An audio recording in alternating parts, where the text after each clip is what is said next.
Respected viewers and my dear friends, TET teacher recruitment, new advertisement coming soon.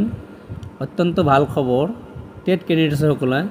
Are vacancy details LP UP secondary higher secondary CTET versus Assam TET এটা একটা প্রশ্ন ওলাই আছে গতিকে ইয়ার বিষয়ে আজি আলোচনা করিম তো এই ভিডিওর যোগেদি এই গোটেইখিনি আলোচনা করিম টেট ক্যান্ডিডেটসৰ কাৰণে ভাল খবৰ বা নন টেট যিবিলাকে টেটৰ কাৰণে প্ৰিপাৰেশ্যন লৈ আছে তেওঁলোকৰ কাৰণেও ভাল খবৰ সো গতিকে আজি এই ভিডিওৰ যোগেদি আলোচনা কৰিম তো ভিডিও একেলগে চাব and one request to you channel নতুন হ'লে সাবস্ক্ৰাইব কৰি দিব so let's start the video hello friends ये चाওক ভ্যাকেন্সি ডিটেইলস হাই স্কুলত আছে 12,536টা পোস্ট হায়ার সেকেন্ডারি স্কুলত আছে 537টা পোস্ট সিনিয়র সেকেন্ডারিত আছে 521 পোস্ট তাহলে টোটাল কিমান হল 13,594 পোস্ট তো ইয়া আছে সেকেন্ডারি লেভেলৰ হাই স্কুল আৰু হায়াৰ সেকেন্ডাৰি স্কুলত ইয়াৰ কাৰণে টেট কাম ৰিক্ৰুটমেণ্ট টেষ্ট হ'ব যিবিলাকে প্ৰিপাৰেশ্যন লৈ আছে তেওঁলোকৰ কাৰণে এয়া ভাল খবৰ ফ্ৰেণ্ডছ আৰু এটা কথা জানি লওক এই ভ্যাকেন্সিটো কিন্তু teaching and non teaching both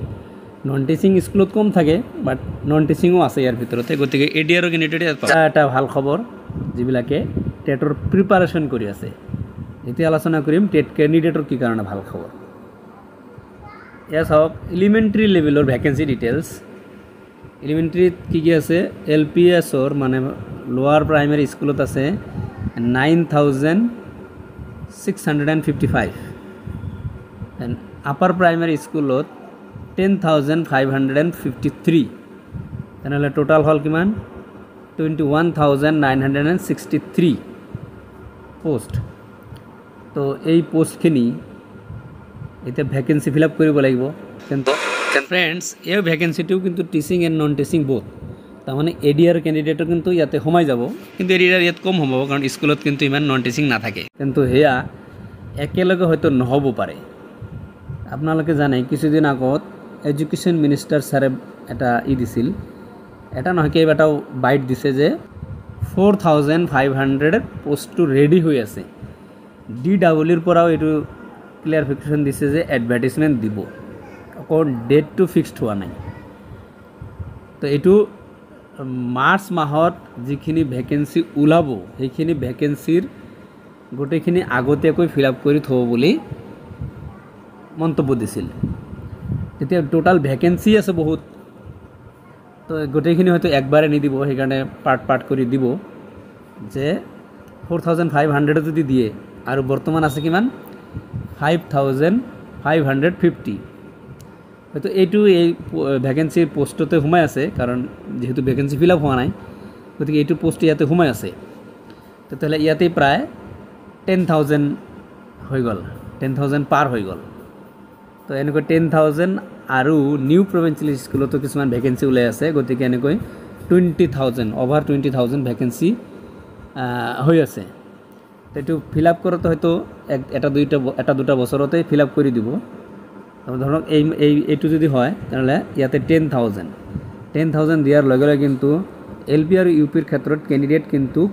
বহুখিনি কমি যাব মানে যাৰ কাট অফ বহুত কম আছে হিও পাব হয় কাট অফ কম থকাখিনিৰো চিন্তা নাই কাৰণ আপোনালোকে কিছুদিন আগত জানে যে 25,000 টিচাৰ যেতিয়া ৰেগুলাৰ হৈ গ'ল তাতে এই টেট এপ্লিকেণ্টটো বহুত আছে মই মোৰ ভিডিও সেকশনত কমেন্টস কৰা কিছুমান পাইছে অলৰেডি তেওঁলোকে কৈছে যে হয় মোৰ কাট অফ বহুত আছিল মই পাই গৈছো আপোনালোকে নিচেই দেখিছে যদি দেখা নাই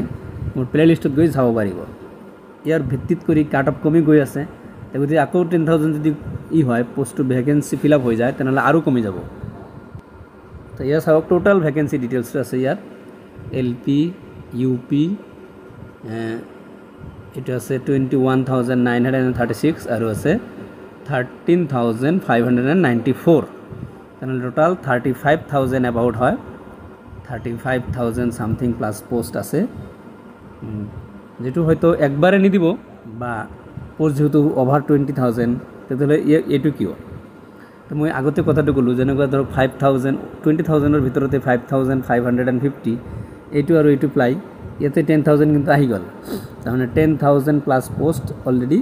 মানে এডভাৰ্টাইজমেণ্ট দিয়াৰ এটা দিছে আৰু এটা দিয়াৰ ব্যৱস্থা কৰি আছে বাকী আৰু 10,000 এইটো এটা দুটা বছৰত ক্লিয়াৰ কৰি দিব গতিকে এইটো যেটো ভেকেন্সি ডিটেইলছ এইটোৰ কাৰণে DW ডিৰেক্টৰ মেডামেও কিন্তু কৈছে যে হয় এইটো আমি ৰেডি কৰি আছোঁ 4,500 প্লাছ পোষ্টৰ কাৰণে এডভাৰ্টাইজমেণ্ট তো ইয়াৰ কাৰণে এটা আহিব গাইডলাইনছ আহিব যিবিলাকে এপ্লাই কৰিছে হয়তো তেওঁলোকৰ মাজৰ পৰা সিলেকশ্যন লিষ্টটো হৈ যোৱাৰ পিছতহে এইটো এডভাৰ্টাইজমেণ্ট দিব পাৰিব তো যেহেতু এটা এডভাৰ্টাইজমেণ্ট চলি আছে সেইটো মেৰিট লিষ্ট আউট হোৱাৰ পিছতহে বা সিলেকশ্যন লিষ্ট আউট হোৱাৰ পিছত এইটো এটা নতুনকৈ এডভাৰ্টাইজমেণ্ট দিব পাৰিব কিন্তু দুয়োটা এডভাৰ্টাইজমেণ্টৰ কিন্তু এপইণ্টমেণ্ট ডেট যিটো ডিষ্ট্ৰিবিউশ্যন সেইটো 10th মে এজ পাৰ CM ছাৰে কৈছে গতিকে এইটো এটা টেট কেণ্ডিডেটছৰ কাৰণে ভাল খবৰ বুলি ক'ব লাগিব কাৰণ যদি নতুন এডভাৰ্টাইজমেণ্টটো দিয়ে তেতিয়াহ'লে কাট অফটো একেবাৰে তলত মানে একেবাৰে তলত আহি যাব গতিকে এটা গুড নিউজ অহা 2-3 বছৰৰ ভিতৰত কমপ্লিট কৰিব গতিকে টেট কেণ্ডিডেটছ যিবোৰ হৈ আছে তেওঁলোকৰ কাৰণেও ভাল খবৰ আৰু যিবোৰে টেট দিব বুলি ভাবি আছে তেওঁলোকৰ কাৰণে ভাল খবৰ কাৰণ যেহেতু বহুত পোষ্ট ইমান কেণ্ডিডেটছ হয়তো নাই গতিকে আকৌ টেট হ'ব আৰু অহা কামিং 2 or 3 ইয়াৰ্ছৰ কাৰণে বহুত মানে পোষ্ট ওলাব চাকৰি ওলাব এজ পাৰ CM ছাৰেও এই কথাটো কৈছে গতিকে ইয়া ভাল খবৰ টেট নন টেট যিবিলাকে টেটৰ কাৰণে প্ৰিপাৰেশ্যন লৈ আছে যেনেকুৱা টেট কাম ৰিক্ৰুটমেণ্ট টেষ্ট হ'ব কিছুদিন পিছতে ছেকেণ্ডাৰী লেভেলৰ কাৰণে ইয়া ভাল খবৰ আৰু LP UPৰ কাৰণেও কেণ্ডিডেটছ প্লাছ এছপিৰেণ্টছ যিবিলাকে পৰীক্ষা দিব তেওঁলোকৰ কাৰণেও প্ৰশ্নটো হ'ল টেট ভাৰ্চেছ CTET বহুতে প্ৰশ্নটো কৰি আছে কেইদিন ধৰি আৰু কিছুমানে ফোনো কৰিছিল তো মই যেহেতুকে বস্তুটো তথ্যটো কালেকশ্যন কৰা নাছিলোঁ গতিকে সেইকাৰণে মই তেওঁলোক কৈছোঁ যে 2 দিন সময় লাগিব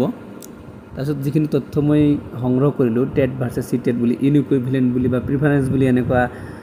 কোনো ধৰণৰ আহিছে নটিফিকেশ্যন আছে নেকি তো এট প্ৰেজেণ্ট মানে অসমত কিন্তু টেট CTETৰ কোনো নটিফিকেশ্যন অহা নাই ভেলুটো সমানে আছে টেট CTET ভেলুটো সমানে আছে কিছুমানে কৈছে যে অন্যান্য আদাৰ ষ্টেটত এনেকুৱা হৈ আছে কিন্তু অসমত এনেকুৱা হ'ব নেকি নহয় অসমত এতিয়ালৈকে হোৱা নাই হ'লে হয়তো হ'ব পাৰে যদি নতুনকৈ টেট পাতাৰ পিছত হয়তো হ'ব পাৰে কিন্তু নাও বৰ্তমান কিন্তু টেট CTET ইকুইভেলেণ্ট আছে সমান ভেলু আছে তো যেহেতু কি ইয়াৰ কাৰণে এটা প্ৰপাৰ নটিফিকেশ্যন আহিব লাগিব যদি প্ৰিফাৰেঞ্চ কথাটো বহাব বিচাৰে কিছুমানে তো মোক সুধিছিল যে যেটো এডভাৰ্টাইজমেণ্ট হৈছে ইয়াতেই এনেকুৱা হ'ব নেকি যে বৰ্তমান যেটো এডভাৰ্টাইজমেণ্ট ৰানিং চলি আছে DW সেইটো এনেকুৱা হ'ব নেকি নাই এনেকুৱা এতে কোনো ধৰণৰ নটিফিকেশ্যন নাই তো মই তেওঁলোকক সুধিছিলোঁ তেতিয়া তোমালোকে কিবা নটিফিকেশ্যন পাইছা নেকি তো তেওঁলোকেও মানা কৰিছে নহয় আমি তো কোনো নটিফিকেশ্যন পোৱা নাই তো নটিফিকেশ্যন নাথাকিলে এনেকৈ মানে নকৰিব উইদাউট নটিফিকেশ্যন একো বস্তু কৰিব নোৱাৰিব তো গতিকে ইকুইভেলেণ্টে আছে সমানে আছে আজিৰ ইনফৰমেশ্যন ইমানতেই থ্যাংক ইউ ফৰ ৱাচিং দ্য ভিডিঅ' ভিডিঅ' ভাল লাগিলে লাইক আৰু শ্বেয়াৰ কৰি দিব চেনেলটো নহ'লে ছাবস্ক্ৰাইব কৰি দিব আৰু আগন্তুক দিনটো যাতে আপোনালোকৰ কাৰণে ভাল হয় এই কামনাৰে আজিৰ ভিডিঅ'ৰ পৰা বিদায় লৈছোঁ থ্যাংক ইউ সো মাচ